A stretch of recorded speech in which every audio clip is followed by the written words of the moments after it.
Hey, what's going on, YouTube world? This is DJ the Bondsman. Just back at y'all at it one more time.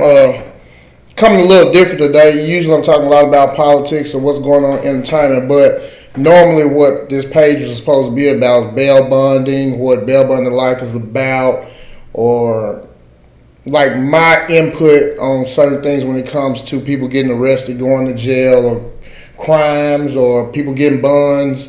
Because like I always say, the next best thing to having an attorney point of view, or then probably like a legal aid or a judge, is a bondsman or bail bondsman, because we're in the courts all the time. We're in the courts for trials, we're in the courts for bond hearings, we're in there all the time.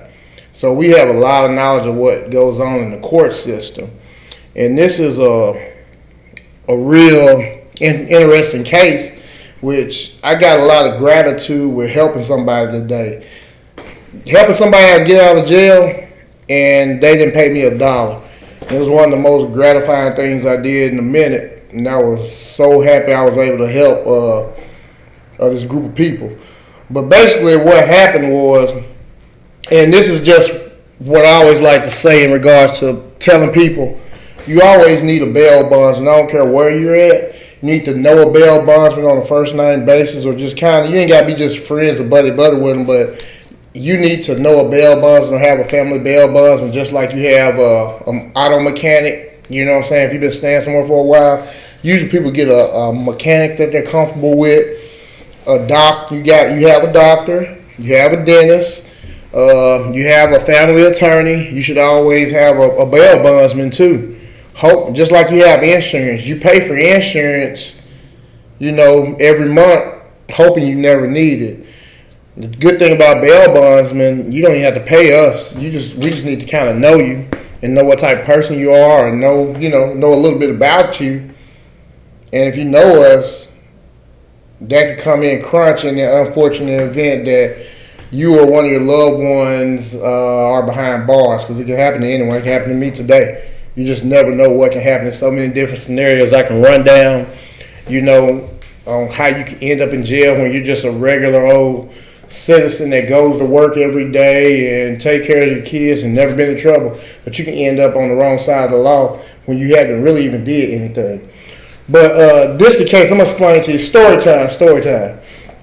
So I was at the gym today working out. Went in the gym kind of late today, just being lazy and stuff from Labor Day weekend. And when I'm in the gym, like a lot of people know, you talking to the guys and ask what you do. Everybody know what kind of bail bonds. And I'm always advertising because I'm wearing bail bonding shirts. So everybody kind of knows I'm always advertising and I'm a bail bondsman. So I'm in the gym just doing my thing, and I see this guy walk in. That was like one of the guys we be hooping with. Like when we hoop sometimes, he know I'm hooping. And I see dude, he say what's up. I say what's up to him. And I'm on the bike today. Just getting a little cardio, like 20 minutes on the bike cardio. I had did a couple other little things.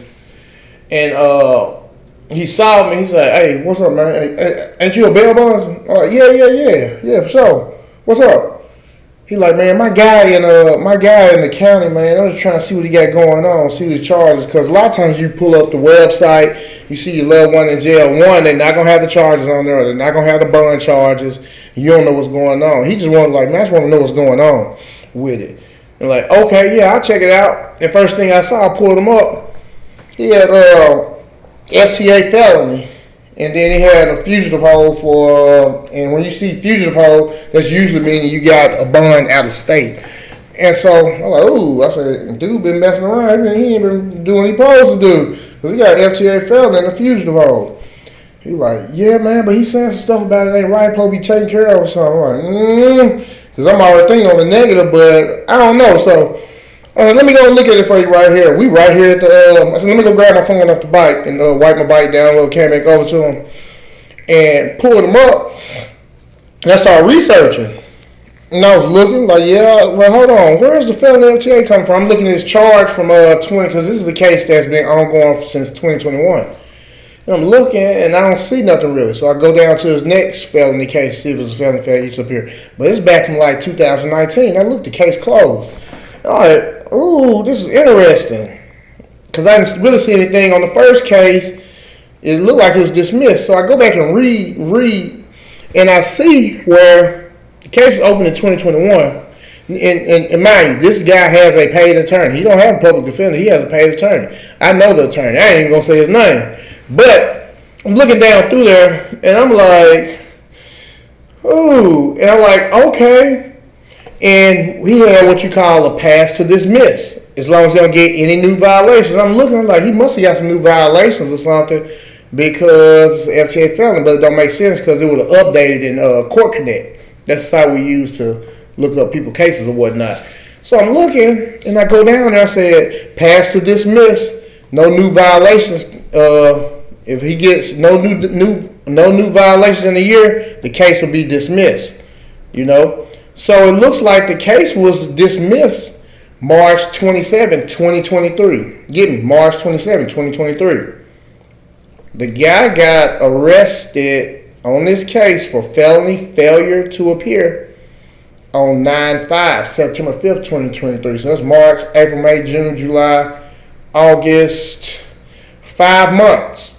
This case has been dismissed. But in the system, so I'm like, damn, what's going on? The case should be dismissed.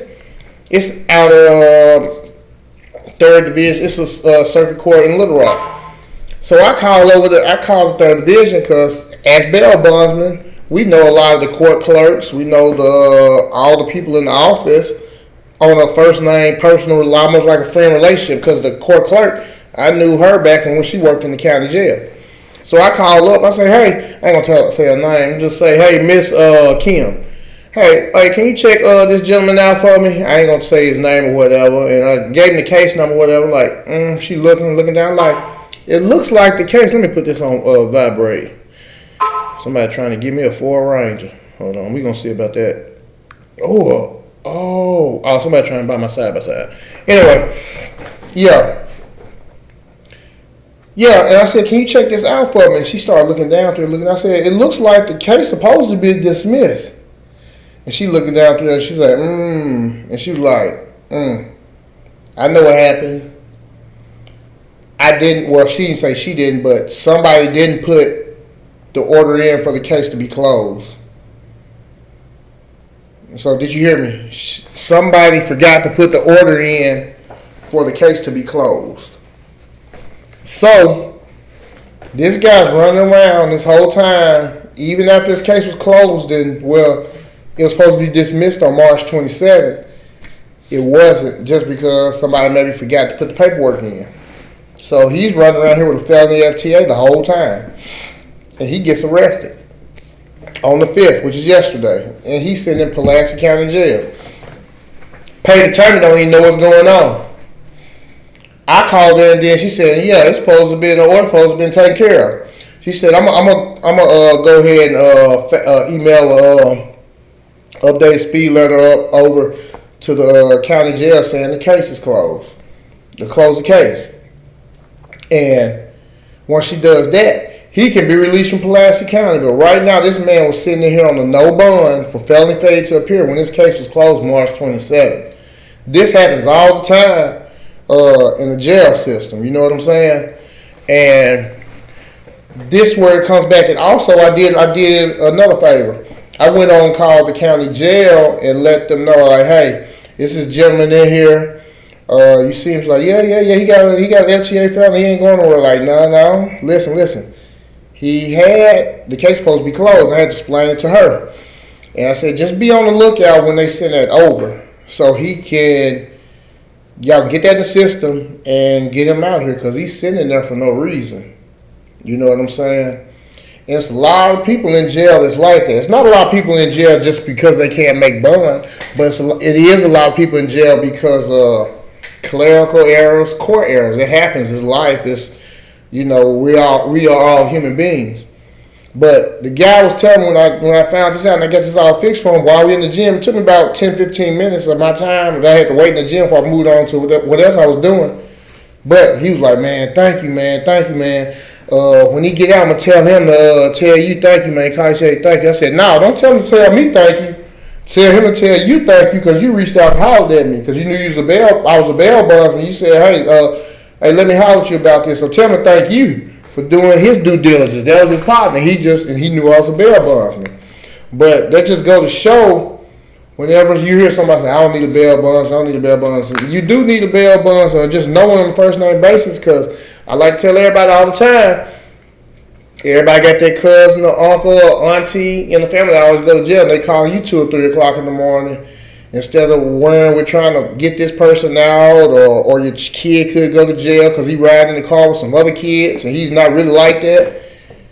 And those time, time is of an essence once you go to jail and you trying to get out. And you want to be looking around, calling different numbers, have to call 10 and 15 bail bondsmen just to get one to answer or to take your call. You need to have a bail bondsman on a first name basis. And here, if you're here in Arkansas, especially in Central Arkansas, it definitely needs to be me. But yeah, you definitely need to have a bail bondsman. Identity fraud is another reason, because it happens all the time.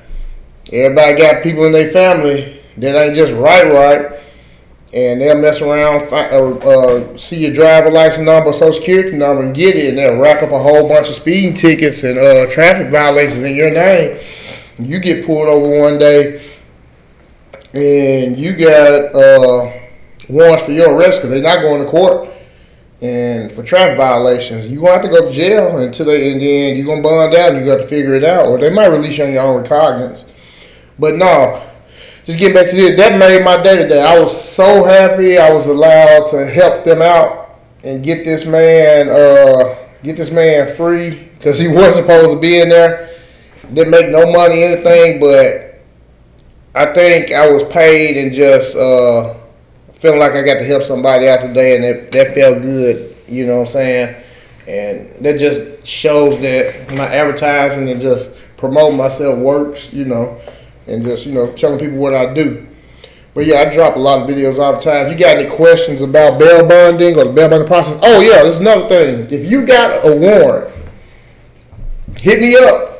You know what I'm saying? Especially if you're in Arkansas, I can't tell everybody if they got a warrant or not, but if you know you got a warrant and you trying to get it taken care of, especially if you're here in Little Rock traffic, we can get that taken care of the same day. I'm going to speak a little bit more about that. If you got Little Rock traffic warrants, I can bond you out with you just coming by my office. You can just come by my office right here on 3rd and Spring Street. You can come by my office. You don't never even have to go over to the jail or the police department. We can do the paperwork here, exchange money, and in less than 15 minutes, your warrant will be recalled, and you'll have a new court date, and you can go on about your business. But yeah, just wanted to tell that story today, and this is why you always need a bail bondsman. But I'm going to get back with you all later. I'm going to go home and give me something to eat. I had a long day. All right.